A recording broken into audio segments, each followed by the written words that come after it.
Assalamualaikum warahmatullahi wabarakatuh. Kembali berjumpa dengan saya, Hersy Benu Arif dari Forum News Network.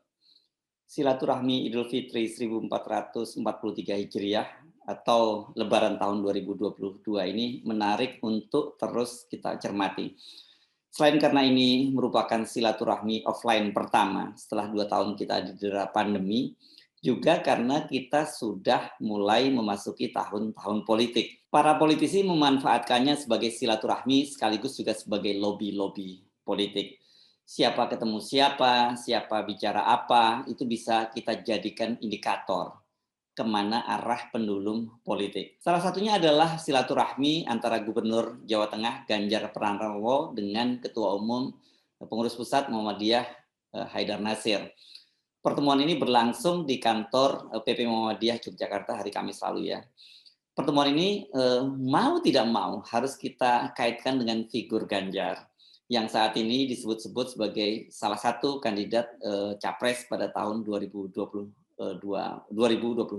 Ada banyak agenda yang dibicarakan dalam pertemuan yang berlangsung selama 1,5 jam itu. Antara lain ini yang formal, yakni rencana Muhammadiyah yang akan melakukan muktamar ke-48 yang akan berlangsung di Solo, dan kemudian Ganjar menyatakan akan mendukung support pelaksanaan muktamar itu. Tetapi yang saya kira perlu penting kita highlight dalam pertemuan yang berlangsung selama 1,5 jam itu adalah ada beberapa agenda yang menurut saya menjadi sangat penting. Saya kutipkan saja ini dari keterangan tertulis yang disampaikan oleh Ketua Umum PP Muhammadiyah Haidar Nasir. Ada 4 hal yang dibicarakan. Pertama, yakni mengangkat ekonomi masyarakat melalui UMKM. Kedua, membahas peran agama dalam kehidupan kebangsaan. Di situ Kiai Haidar mengatakan agama dan umat beragama bukan ancaman bagi siapapun, apalagi bagi bangsa dan negara. Ketiga, ini membahas peran Muhammadiyah dalam membangun amal usaha Muhammadiyah. Keempat, pentingnya rekonsiliasi dan dialog antar komponen anak bangsa. Saya ingin fokus pada 2 pesan yang disampaikan oleh Pak Haidar Nasir, yakni soal agama bukan ancaman bagi siapapun, apalagi ancaman bagi bangsa dan negara, serta soal rekonsiliasi dan dialog antar komponen anak bangsa. Ini bukan berarti saya mengesampingkan 2 topik lainnya, yakni peran UMKM dalam mengangkat ekonomi rakyat dan amal usaha Muhammadiyah. Kita tahu ya, amal usaha Muhammadiyah itu luar biasa, melalui rumah sakit, melalui sekolah-sekolahnya, dan juga melalui kegiatan ekonominya itu dahsyat ini.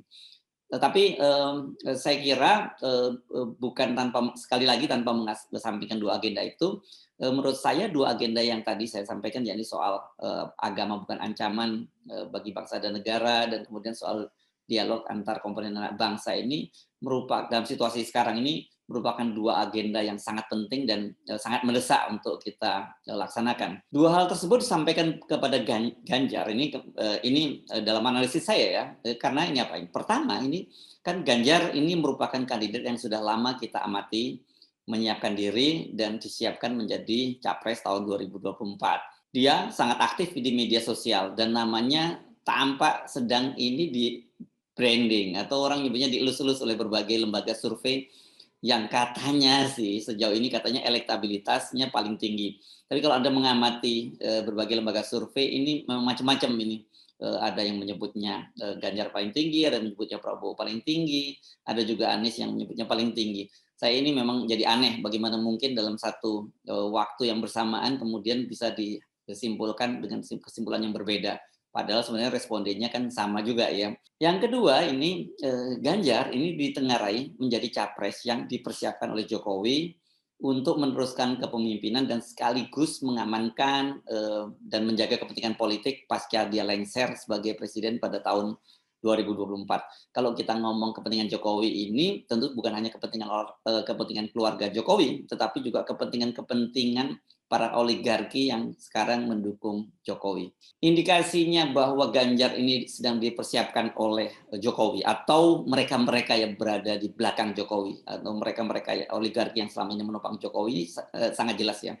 Karena hampir semua relawan Jokowi itu saat ini menjadi tulang punggung relawan Ganjar. Sementara para relawan Jokowi dalam berbagai kampanyenya kan mereka tegas menyatakan tahun 2024 tegak lurus menderek Pak Jokowi. Sikap itu juga bisa kita maknai dari dua hal. Pertama, mereka berusaha keras memperpanjang masa jabatan Jokowi.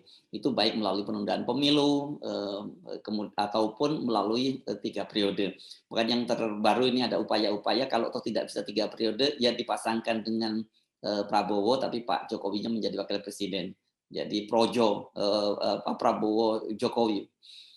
Kedua, bila Jokowi tak berhasil diperpanjang masa jabatannya, Ganjarlah figur yang akan didukung dan disupport oleh Jokowi dan berbagai kepentingan yang ada di belakangnya. Ini sebenarnya sangat mudah kok membaca bagaimana skenario yang akan dijalankan oleh Ganjar nih.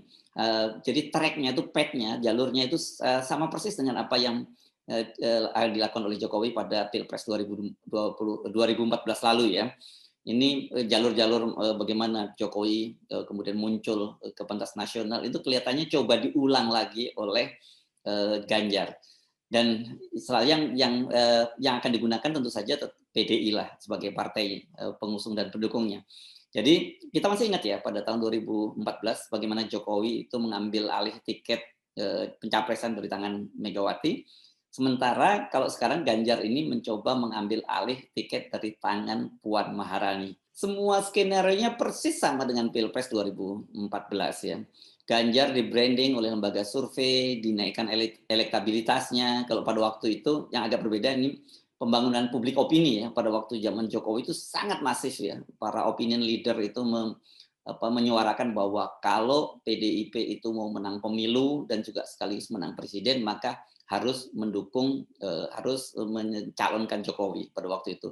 Dan mereka rupanya waktu itu berhasil ya memojokkan Ibu Megawati dan kemudian memaksa dia untuk menyerahkan tiket pencapresan kepada Jokowi. Ini terjadi pada tahun 2014. Namun situasinya kali ini berbeda ya. Megawati kelihatannya nggak mau colongan lagi. Jadi dia sejak awal sudah mengingatkan bahwa yang memutuskan untuk siapa yang akan menjadi calon presiden dari PDIP itu adalah tangan ketua umum. Dan kita bisa membaca secara terbuka bahwa preferensi dari Megawati ini tentu saja adalah Puan Maharani. Bisa disadari, kenapa? Karena sekarang ini kan Ibu Megawati usianya sudah cukup lanjut. Saya kira usia berapa ya sekarang Bu Mega? 75, 76, saya lupa. Tapi yang jelas Bu Megawati ingin menyiapkan dinasti Soekarno untuk meneruskan kepemimpinannya, baik melalui PDIP dalam hal ini kepemimpinan politik di partai politik, juga di level negara, yakni menjadi presiden atau setidaknya menjadi wakil presiden. Kan kita tahu juga Ibu Megawati juga pertama kali muncul ke pentas politik, puncak panggung politik itu menjadi wakil presiden dari Gus Dur, baru setelah Gus Dur jatuh di tengah jalan kemudian Ibu Megawati menjadi presiden.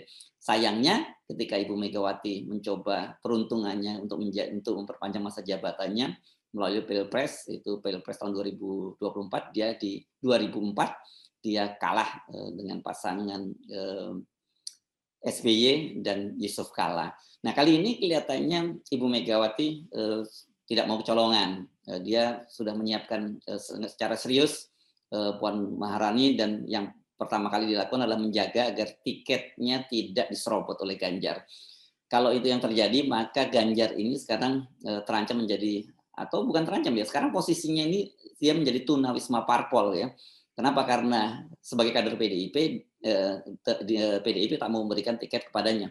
Nah, sebagai gantinya ini kelihatannya nama Ganjar ini mulai disodor-sodorkan ke Partai Nasdem. Coba kalau Anda baca ya dari berbagai lembaga survei maupun pengamat gitu, nama Ganjar disebut-sebut sebagai calon yang akan diusung oleh Nasdem, karena katanya Nasdem saat ini menyiapkan 3 nama yang akan disodorkan, yang akan diputuskan oleh Ketua Umum Surya Paloh. Ini selain nama Ganjar disebut nama Anies Baswedan dan ada kandidat lainnya. Dengan latar belakang politik seperti itu, pesan Haidar kepada Ganjar ini sesungguhnya juga bisa dilihat sebagai pesan yang ingin disampaikan kepada Jokowi. Jadi ini semacam apa ya, pukulan bola biliar dalam politik. Sebenarnya siapa yang dipukul, tetapi targetnya kemana ini bisa terbaca. 2 agenda yang disampaikan oleh Haidar Nasir, atau 2 pesan yang disampaikan oleh Haidar Nasir tadi. Pertama adalah agama khususnya Islam sebagai ancaman bangsa dan negara Dan yang kedua, yakni pembelahan atau perpecahan antar anak bangsa yang saat ini sangat terasa pada era kepemimpinan Jokowi selama 8 tahun terakhir. Ada upaya yang sangat jelas, terbuka, mendiskreditkan dan pada gilirannya ini ingin mengeluarkan atau mengekskludit umat Islam dari kehidupan berbangsa dan negara. Narasi radikalisme, intoleransi, anti Pancasila, anti NKRI itu sangat gencar digaungkan. Juga berbagai stigma, labeling, dan naming seperti kampret, dan kemudian belakangan ini kadrun itu sangat gencar dinarasikan bukan hanya oleh mereka yang disebut oleh buzzer, tapi juga oleh berbagai kalangan di lembaga pemerintahan dan lembaga pendidikan. Yang kita ingat, yang terakhir adalah heboh dari status media sosial atau tulisan ditulis di Facebook Rektor Institut Teknologi Kalimantan ya Profesor Budi Santosa Purwokartiko.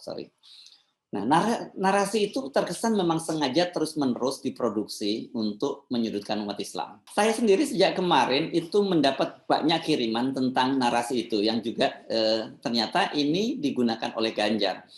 Salah satunya nih, ini adalah poster ini ya, bagaimana disebutkan bahwa Ganjar inilah satu-satu harapan untuk memerangi intoleransi dan radikalisme. Ini sebuah poster atau flyer ya, apa kita menyebutnya yang disebarkan di media sosial. Jadi menunjukkan sikap tegas Ganjar terhadap apa yang dia sebut sebagai radikalisme dan intoleransi. Saya mencoba mencari tahu dan mengecek apakah Ganjar menyampaikan hal itu.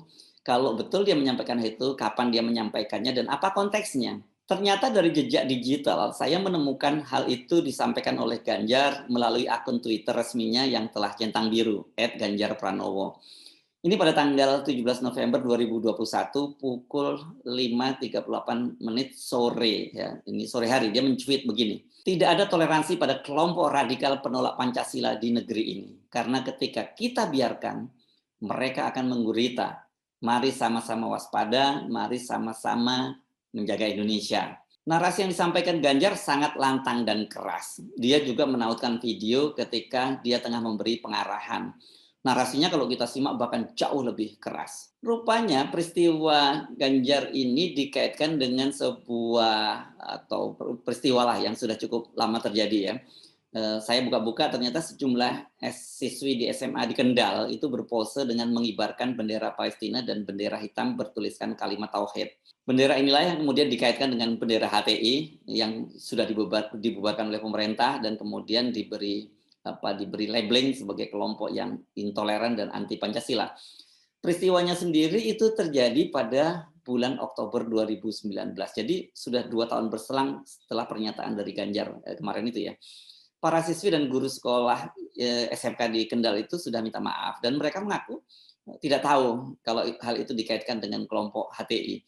Sebab selama ini kan memang banyak sekali umat Islam yang mengibarkan bendera itu ya, bendera hitam dengan tulis kalimat tauhid ini disebut sebagai bendera Rasulullah. Jadi sebenarnya tidak ada kaitannya dengan bendera HTI.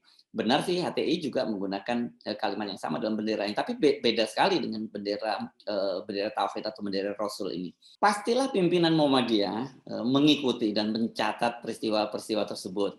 Maka ketika bertemu dengan Ganjar dan menyampaikan pesan itu, maksudnya sangat jelas. Bila kelak Ganjar terpilih menjadi capres, itu jangan sampai dia meneruskan narasi-narasi yang menganggap bahwa umat beragama, khususnya umat Islam, adalah ancaman bagi umat beragama lain, apalagi ancaman bagi bangsa dan negara. Ini ngeri kali ini narasinya ya. Sebab narasi semacam itu sekarang ini sejauh ini terbukti telah memecah belah bangsa dan justru berbahaya dan mengancam Pancasila dan NKRI harga mati yang selama ini mereka sering dengung-dengungkan itu. Itu jelas kalau disampaikan kepada Ganjar itu tujuannya jangka panjang. Ini kalau nantinya Ganjar betul-betul terpilih menjadi presiden.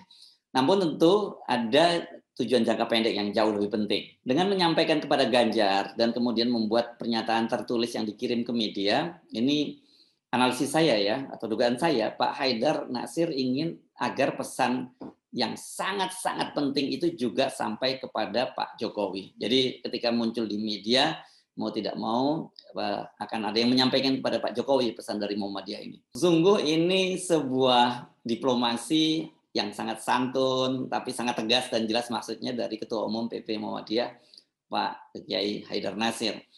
Mudah-mudahan saja di akhir masa jabatannya yang masih tersisa, Pak Jokowi membaca pesan itu, menyadari bahwa menyatukan anak bangsa, mempersatukan anak bangsa apapun latar belakangnya, agamanya, suku, etnis maupun pilihan politik itu merupakan warisan yang jauh lebih penting dan lebih berharga dibandingkan Pak Jokowi memaksakan untuk terus membangun warisan-warisan legacy yang bersifat fisik dan salah satunya antara lain adalah ibu kota negara. Bangunan fisik semegah apapun, termasuk ibu kota negara yang istananya dibangun akan sangat megah itu sangat mudah loh dihancurkan, sangat mudah hancur dan dihancurkan apabila bangsa kita terpecah belah.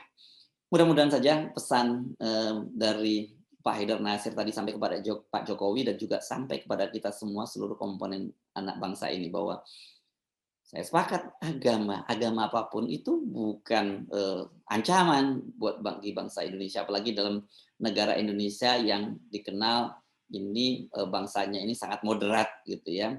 Tapi justru ancaman yang sangat serius itu yang bisa mengancam itu adalah tadi itu adanya kelompok-kelompok yang mengklaim merasa dirinya itu paling Pancasilais dan paling menjaga NKRI. Pada prakteknya sebenarnya mereka inilah sesungguhnya yang tengah memecah belah NKRI dan mengesampingkan Pancasila dengan praktek-praktek politik yang mereka lakukan dengan penguasaan kapital dan kemudian menyengsarakan kehidupan rakyat. Saya mau bertanya pada Anda, apakah praktek kelangkaan praktek menyelundupkan minyak goreng dan CPO ke luar negeri untuk modal memperpanjang masa jabatan Pak Jokowi itu sesuai dengan Pancasila? Tentu saja pasti Anda dengan mudah menjawabnya. Dan siapa yang melakukan? Pasti itu bukan umat Islam, karena mereka adalah para cukong-cukong politik, para korporasi besar yang bekerja sama dengan mereka-mereka yang ada di dalam pemerintahan dan berada di lingkar dekat Pak Jokowi. Pak Jokowi, saatnya mulai fokus untuk meninggalkan warisan yang jauh lebih berharga buat bangsa dan negara, yakni kohesi antar anak bangsa. Dengan begitu, kita tetap bisa menjaga keutuhan NKRI dan mengamalkan Pancasila. Saya Arsuno Arif dari Forum News Network. Sampai jumpa lagi. Wassalamualaikum warahmatullahi wabarakatuh.